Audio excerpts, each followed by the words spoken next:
crowds and military ascendants do not define a transforming world.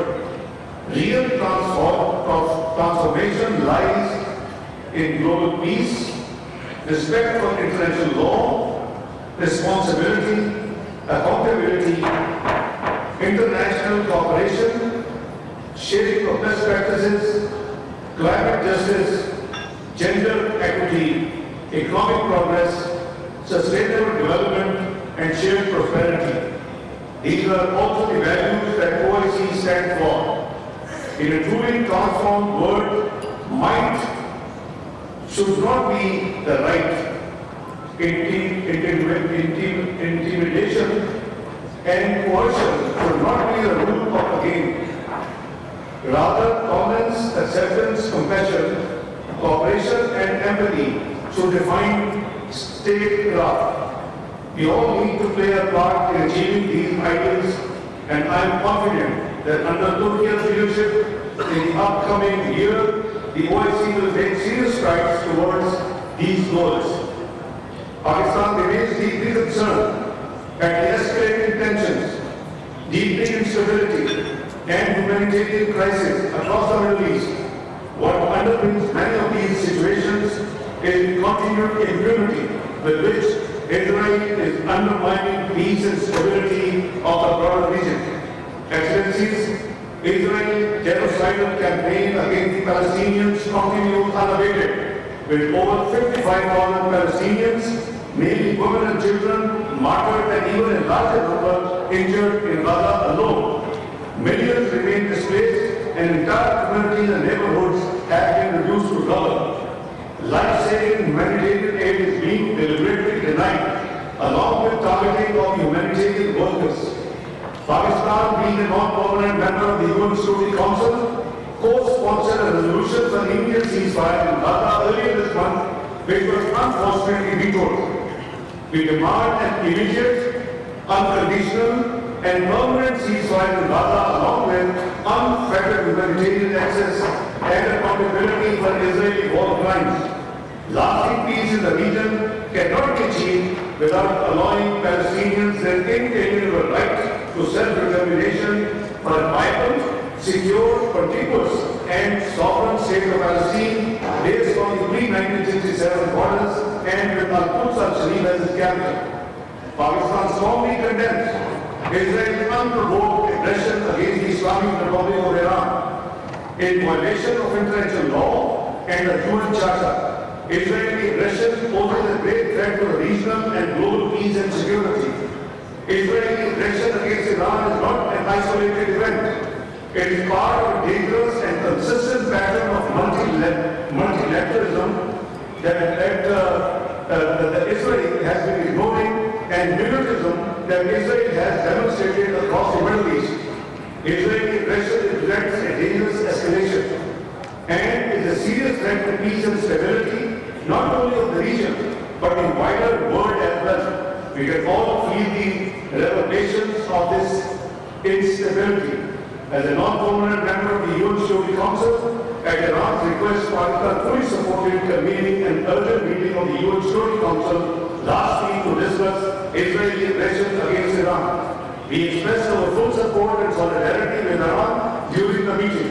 We have also supported various other initiatives on Iran, including a statement by the foreign ministers of a number of Islamic countries and in SCO and in IAEA. Excellencies, we fully support Iran's inherent right to self-defense under Article 51 of the UN Charter in response to the blatant and unprovoked Israeli aggression. Our region recently witnessed another act of violation of the principles of the UN Charter in the form of unprovoked and unjustified military aggression by India against Pakistan. In response, we have no choice but to exercise our right to self-defense. By grace of Almighty Allah, we repulsed the outrageous Indian attack, downed 6 of their military jet fighter aircraft, and inflicted heavy damage to several of India's military installations. Unlike India's cowardly attack on our civilians, Pakistan only targeted Indian military installations in response. Excellencies, we are highly grateful to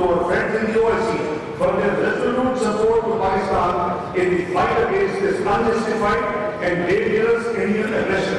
Pakistan is taking all necessary steps to ensure regional stability. However, the provocative and informative statements being made by the Indian leadership as well as India's unilateral and illegal actions, especially its refusal to vote the Indus Water Treaty in abeyance, represent an intent to further destabilize this region. Let me state categorically that Pakistan will not allow, I repeat, Pakistan will not allow India to stop water for other people. It will be treated as an act of war for Pakistan. Excellencies, the unresolved Jammu and Kashmir dispute remains the primary source of conflict in South Asia and a nuclear flashpoint.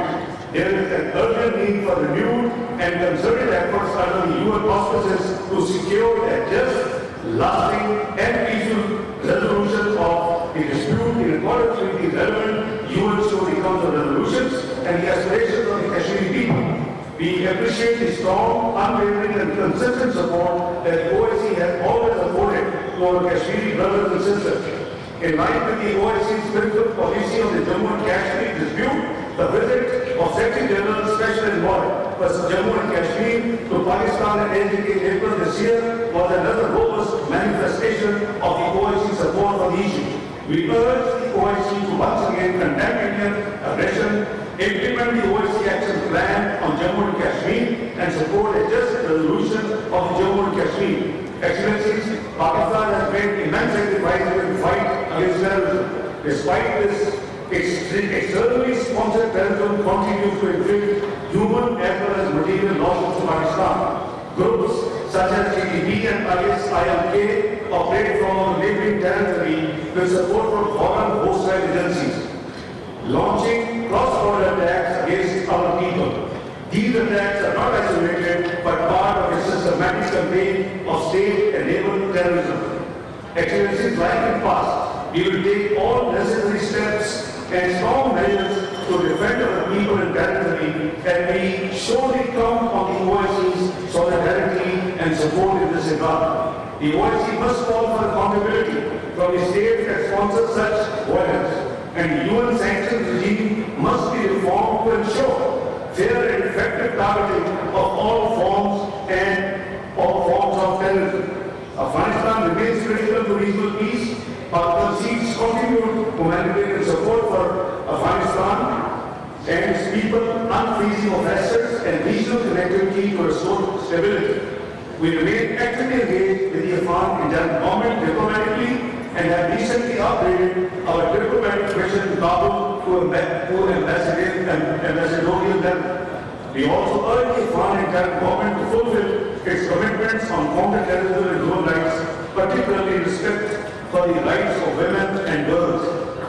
Excellencies, the alarming rise in Islamophobia is one of the most pressing human rights challenges of our time. Pakistan has remained at the forefront of OIC's efforts to combat Islamophobia. In 2022, Pakistan, on behalf of the OIC, presented to UN General Assembly resolution that proclaimed 15th of March as the International Day to Combat Islamophobia. Pakistan also remained a strong proponent for the appointment of the OIC Secretary General Special Envoy on combating Islamophobia. The appointment of Ambassador Nahas from Turkey was a landmark achievement in our collective efforts in Gambia at the OIC Summit to counter the scourge of Islamophobia. The recent appointment of UN Secretary General's Special Envoy on combating Islamophobia is yet another welcome step in this regard. We welcome him to our meeting today and assure him of our full support and cooperation. The promotion of the interests of Islamic Ummah is the cornerstone of Pakistan's foreign policy. I repeat, the promotion of interests of the Islamic Ummah is the cornerstone of Pakistan's foreign policy. As a non-permanent member of the UN Security Council, for the term of 2025 and 2026, Pakistan will continue to seek an enhanced role of the OIC on matters related to international peace and security. As part of these efforts, under Pakistan's presidency of the Security Council next month, we will convene a dedicated briefing to strengthen institutional cooperation between the UN Security Council and the OIC. Pakistan will also explore ways through which OIC can support broader UN peacekeeping and peace-building efforts. On the important issue of World Security Council reform, the OIC member states must continue to call for adequate representation of the Muslim Ummah in any category of an expanded UN Security Council in line with the OIC's long-held position. Excellency, finally, the challenges which we face are formidable, but our collective strength is even greater. Let us reaffirm our solidarity, deepen our cooperation, and act with unity and resolve to uphold the dignity, the rights, and aspirations of our peoples and Ummah. I thank you all.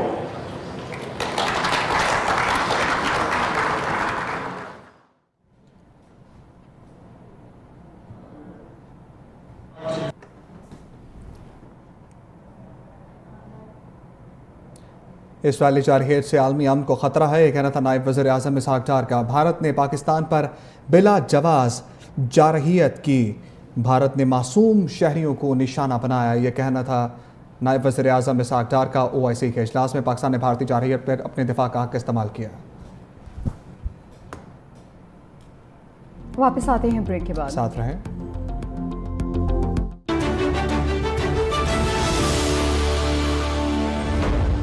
अब जीते मौका cash prices जीतने का और अपने दोस्त को एक स्पेशल गिफ्ट या कोक बॉटल देने का। बस QR कोड स्कैन करके ढक्कन पर दिया गया कोड WhatsApp करें। सो अपने जिगर के साथ share a Coke now. A canvas upon which we built not just homes but a lifestyle. 18, a vision, a dream is now a reality. 18 welcomes you. शाहराए Bhutto